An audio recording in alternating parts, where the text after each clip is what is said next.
Hey, so have you ever wondered if you are selecting the right people for your team and your downline?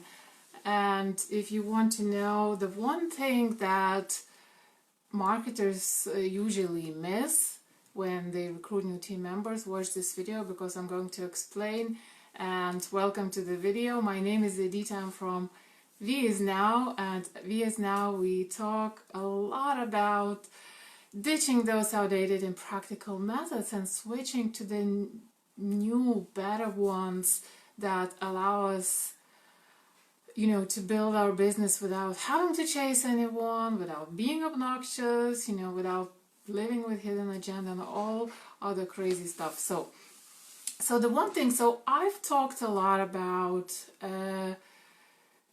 the fact that not everyone is your prospect. And I know that in this industry, the common understanding that is that you should be going after everyone. But I've established, and I'm talking a lot, and I'll be talking a lot about the fact that you should actually find people who maybe need your stuff, but ideally who want your stuff, because even if they need something but they don't want it, they're still not gonna get into it. But there is one other thing that is very often or almost always missed, partially because of the mindset that everyone is our prospect, but also even people who try to find customers or team members, prospects that want their stuff. A lot of marketers still miss this one thing, and this one thing is, on top of everything else, you want to find people who actually, especially when we are talking about new team members, who actually want to do the work.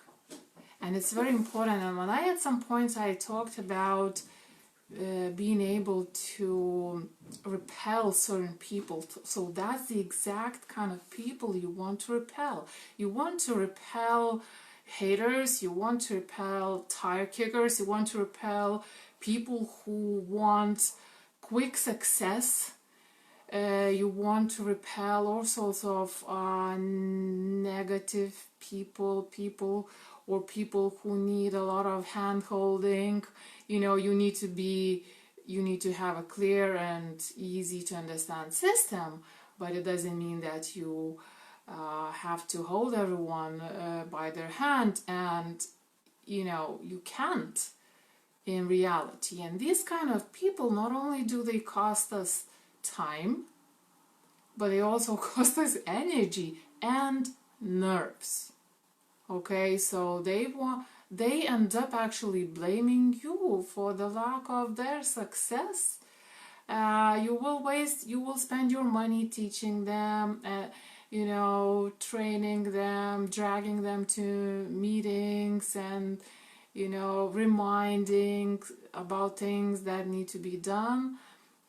And a lot of these people won't do anything, and it's a very, very big problem in network marketing. We know that even if we do succeed to recruit people, or even if we do succeed to get customers, it's not always for the right reason.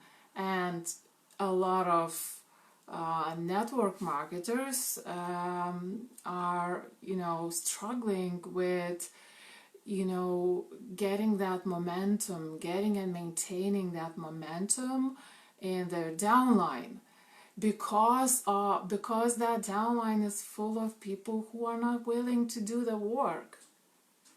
So on top of the fact that, your prospect needs to, wants an opportunity, you also want to make sure they are willing to do some work, because people fall in love with the potential. It's very easy to start dreaming, to love that potential, to understand what network marketing can give them, but that's not enough.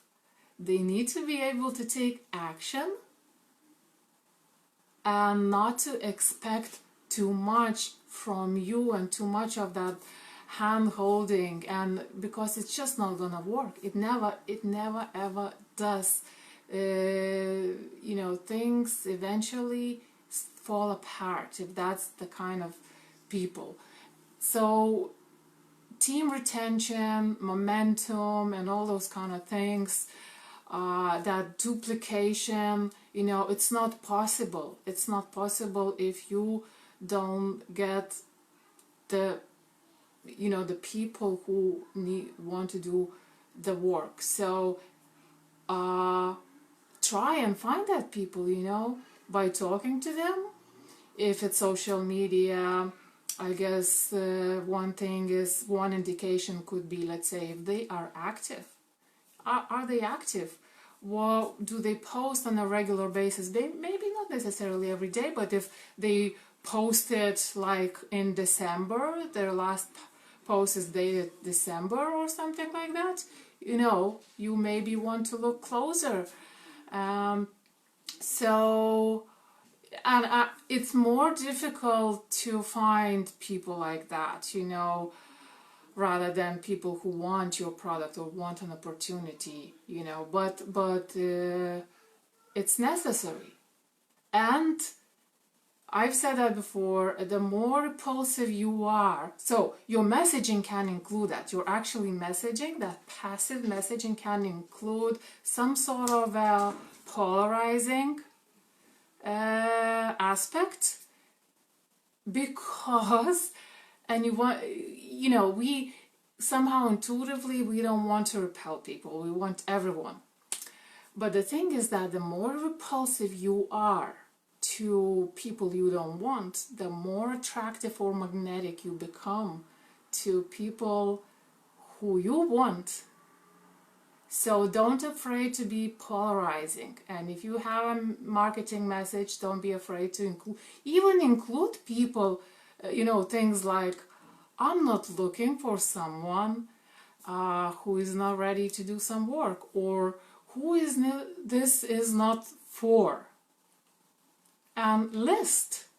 So it will depend on your core values as well and things like that. So I hope this was helpful, and let me know what you are thinking. Thanks very much for watching. I'm actually shooting out for my first post-pandemic hairdresser appointment. Right now it feels kind of strange, but I'll be a little bit different tomorrow, I think, if everything goes well.